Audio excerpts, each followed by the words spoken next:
Hello guys, आज हम आप लोगों को 12th क्लास के फिजिक्स की यूनिट नंबर फर्स्ट स्थिर वैद्युतिकी पढ़ाने जा रहे हैं।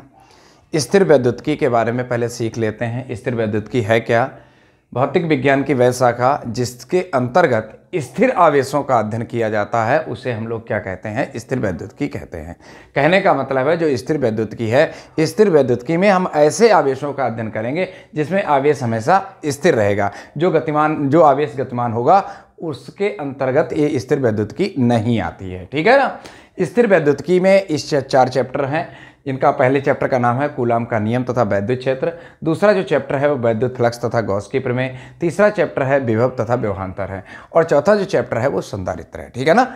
तो सबसे पहले कौन सा चैप्टर आएगा? कूलाम का नियम तथा वैद्युत क्षेत्र। चैप्टर नंबर फर्स्ट है कूलाम का नियम तथा वैद्युत क्षेत्र। और इसमें पहला पॉइंट आता है कि वैद्युत आवेश क्या है। वैद्युत आवेश क्या है? किसी वस्तु का वह गुणधर्म है जिससे वैद्युत तथा चुंबकीय प्रभाव उत्पन्न होते हैं या उनका अनुभव होता है, उसे क्या कहते हैं? वैद्युत आवेश कहते हैं। या करके दूसरी इसकी स्टैंडर्ड डेफिनेशन देख लेते हैं कि वैद्युत धारा, इसको हम लोग इस फार्मूले से बनाएंगे। Q क्या है? आवेश। I क्या है? धारा। और T क्या है? समय। I क्या है? धारा। तो धारा और समय के गुणनफल को हम लोग वैद्युत आवेश कहते हैं। और इसे किससे प्रदर्शित करते हैं? Q से प्रदर्शित करते हैं। इसके अगर मात्रक की बात करें तो हम लोग इसका मात्रक कैसे निकालेंगे? ये क्या लिखा है? धारा का मात्रक क्या होता है? एम्पियर होता है। और समय का मात्रक सेकंड होता है। और एम्पियर इंटू सेकंड को ही हम लोग क्या कहते हैं? कूलाम कहते हैं। तो जो Q का जो मात्रक आएगा वो क्या आएगा? कूलाम आएगा। ठीक है ना।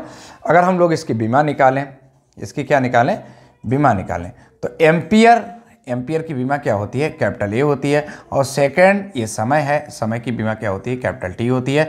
अर्थात इसकी जो विमा होगी, क्योंकि जो विमा होगी वो क्या होगी? AT होगी। ठीक है ना। अगली बार अगले में सीख लेते हैं कि आवेश कितने प्रकार का होता है। आवेश के प्रकार। ठीक है ना। तो आवेश दो प्रकार का होता है। एक धनावेश होता है और एक आपका होता है ऋणावेश। ठीक है। तो धनावेश क्या होता है? जैसे Na के ऊपर पॉजिटिव लगा है, Mg के ऊपर पॉजिटिव लगा हुआ है। और ये आपका ऋणावेश क्या होता है? जैसे Cl नेगेटिव है, O नेगेटिव है, ये सब क्या है? ऋणावेश हैं। तो धनावेश क्या होता है? धनावेश का मतलब होता है इलेक्ट्रॉन का त्यागना और ऋणावेश का मतलब इलेक्ट्रॉन का ग्रहण करना। Na के ऊपर एक पॉजिटिव लगा है, इसका मतलब सोडियम ने एक इलेक्ट्रॉन त्याग दिया है।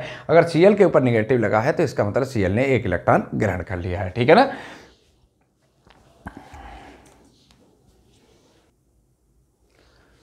अगला आवेश संरक्षण का नियम है। हम लोगों ने आवेश संरक्षण का नियम है कि आवेश को ना तो उत्पन्न किया जा सकता है और ना ही नष्ट किया जा सकता है, बल्कि इसे एक वस्तु से दूसरी वस्तु में स्थानांतरित किया जा सकता है। कहने का तात्पर्य है कि हम लोगों ने 11वीं क्लास में ऊर्जा संरक्षण का नियम पढ़ाया था। ऊर्जा संरक्षण का नियम क्या था? ऊर्जा को ना ही उत्पन्न किया जा सकता है और ना ही नष्ट किया जा सकता है, बल्कि इसे एक रूप से दूसरे रूप में परिवर्तित किया जा सकता है। ठीक है ना। उसी तरीके से आवेश संरक्षण का नियम है। आवेश को ना तो उत्पन्न किया जा सकता है और ना ही नष्ट किया जा सकता है, बल्कि इसे एक वस्तु से दूसरी वस्तु में स्थानांतरित किया जा सकता है। अगला पॉइंट आता है कि आवेश का क्वांटीकरण क्या है। आवेश का क्वांटीकरण होता है कि किसी चालक का आवेश, इसको आप लोग यहाँ से डेफिनेशन से इसको फार्मूले से देख लें। किसी चालक का आवेश इलेक्ट्रॉन के आवेश, ई क्या है? ई है इलेक्ट्रॉन का आवेश। ठीक है ना। और एन क्या है? इलेक्ट्रॉनों की संख्या। ठीक है। और ये हमेशा कैसी होती है? पूर्णांक होती है। क्यू क्या है? किसी चालक का आवेश है। चालक का आवेश। तो परिभाषा क्या बनेगी यहाँ से? किसी चालक का आवेश इलेक्ट्रॉन के आवेश का पूर्ण गुणज हो तो उसे हम लोग क्या कहते हैं? आवेश का क्वांटीकरण कहते हैं। ठीक है ना। तो यहाँ पर जो आवेश होगा या तो प्लस माइनस एक ही होगा, एन की वैल्यू कैसी होगी? पूर्णांक होगी। तो यहाँ पर दूसरा या तो मान लेते प्लस माइनस 2 ही होगा, या तो आवेश होगा प्लस माइनस 3। इसी तरीके से आप लोगों को अन्य आवेश प्राप्त होंगे। लेकिन ऐसा नहीं हो सकता किसी चालक का आवेश 1.5 ई हो या किसी चालक का आवेश 2.7 हो।